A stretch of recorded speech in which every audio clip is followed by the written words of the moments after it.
Hello, Mr. Teetz's class. I'm going to now be reading Friday's uh, Maniac Magee, chapters 19 through 21. I hope you are enjoying the book.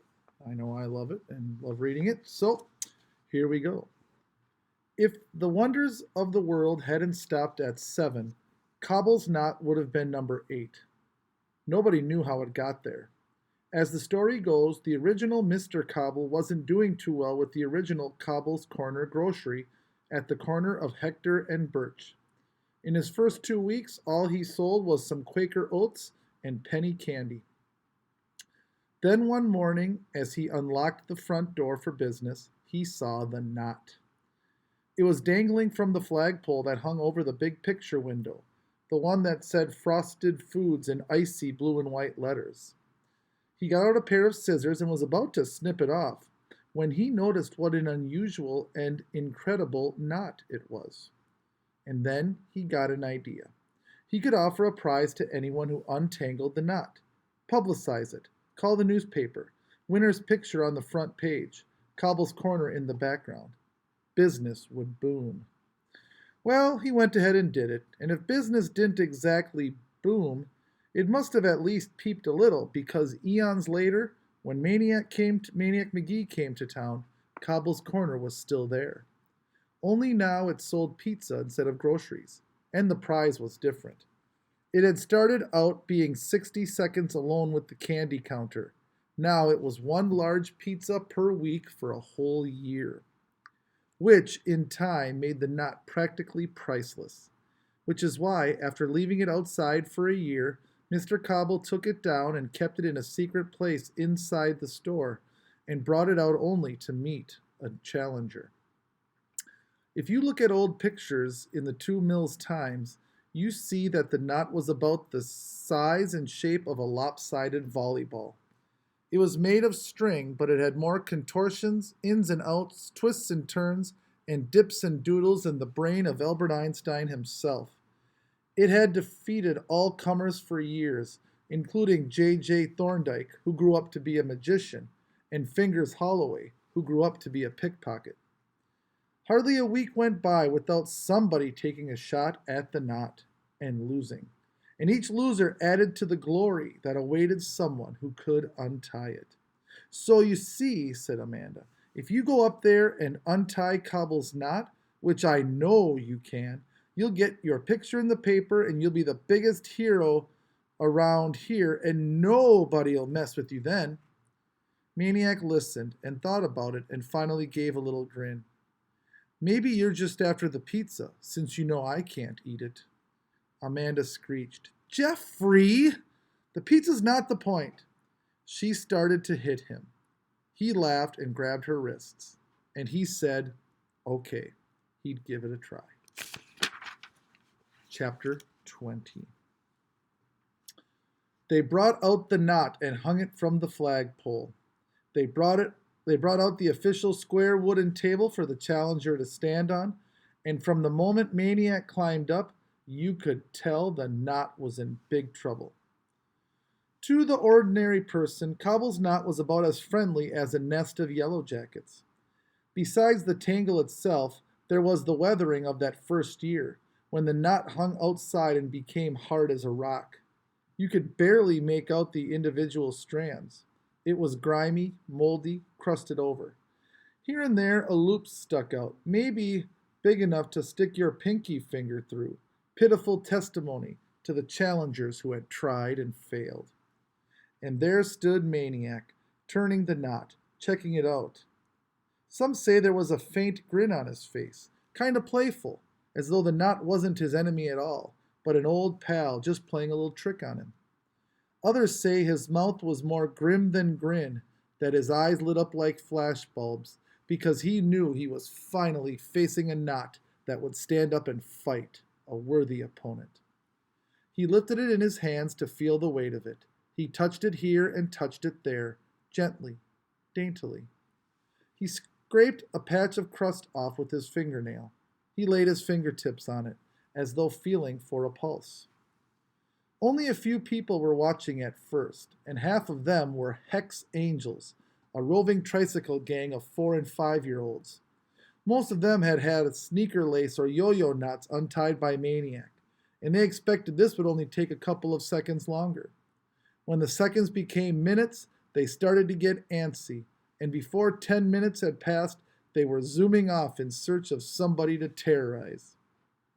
The rest of the spectators watched Maniac poke and tug and pick at the knot. Never a big pull or yank, just his fingertips touching and grazing and pecking away like some little bird. "What's he doing?" somebody said. "What's taking so long? He gonna do it or not?" After an hour, except for a few more finger-sized loops, all Maniac had to show for his trouble were the flakes of knot crust that covered the table.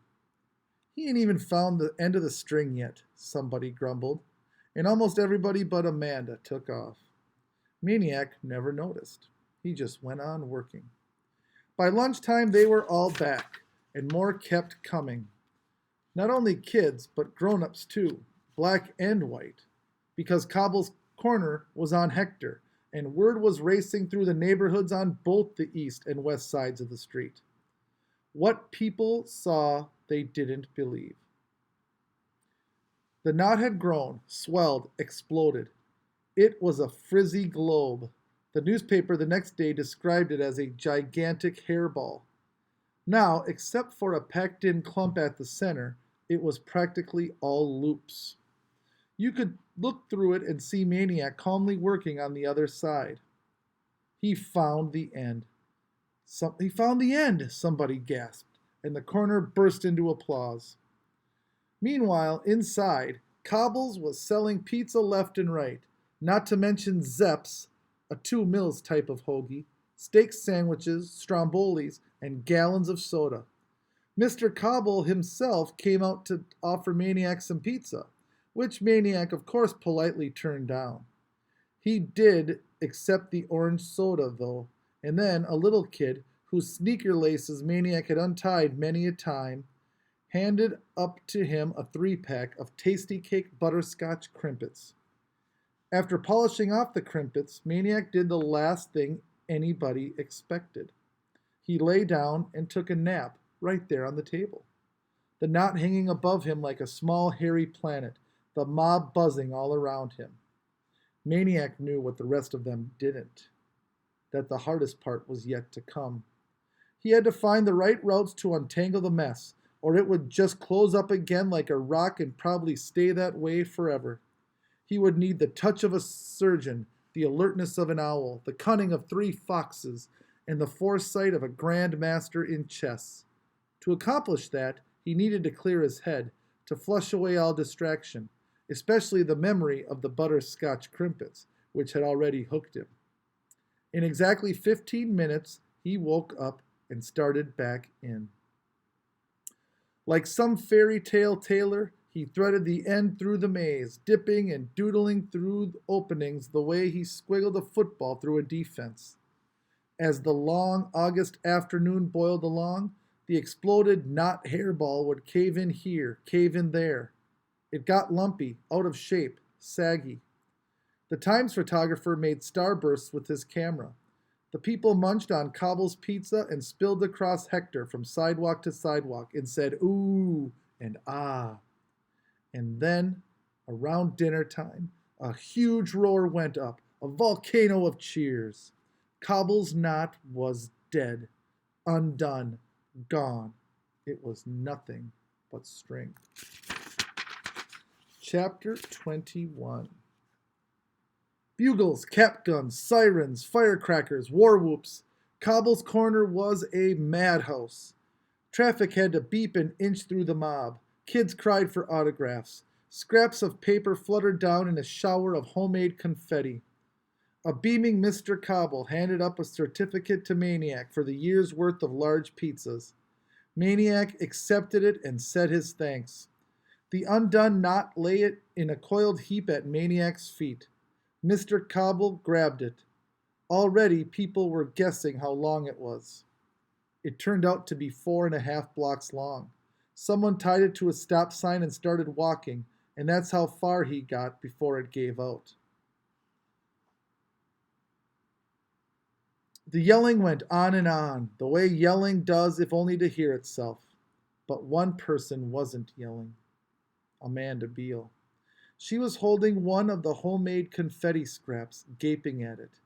Then she was scrambling across the sidewalk, the street, shoving people's legs aside, grabbing more scraps, crying out, "Oh no! Oh no!" And then she was running. Maniac saw. He leaped from the table. He picked up a scrap. There was printing on it, about Africa. He picked up another. This one mentioned ants.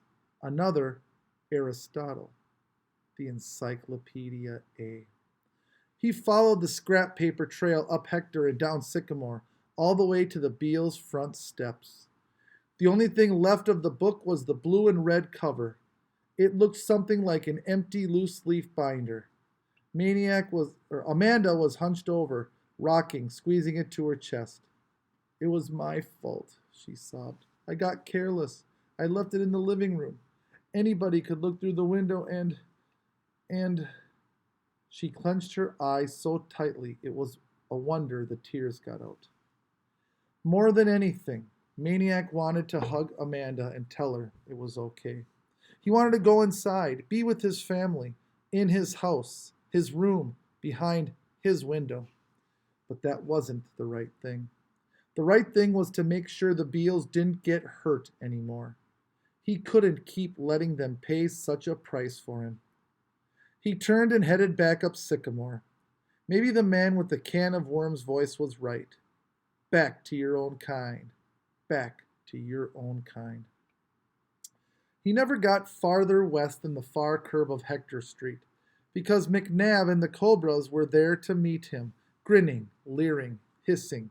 "Yo, baby, we hear you got a little pizza prize over there. Come on back. We missed you. We've been waiting for you." So he turned and started walking north on Hector, right down the middle of the street, right down the invisible chalk line that divided East End from West End. Cars beeped at him, drivers hollered, but he never flinched. The Cobras kept right along with him on their side of the street. So did a bunch of East Enders on their side. One of them was Mars Bar. Both sides were calling for him to come over. And then they were calling at each other, then yelling, then cursing. But nobody stepped off a curb. Everybody kept moving north, an ugly, snarling black and white escort for the kid in the middle. And that's how it went. Between the curbs, smack dab down the center, Maniac Magee walked, not ran, right on out of town. He's going to run away again. That is the end of part 1. Part 2 is what we will be starting next week. Thanks for listening. Have a great day. Bye.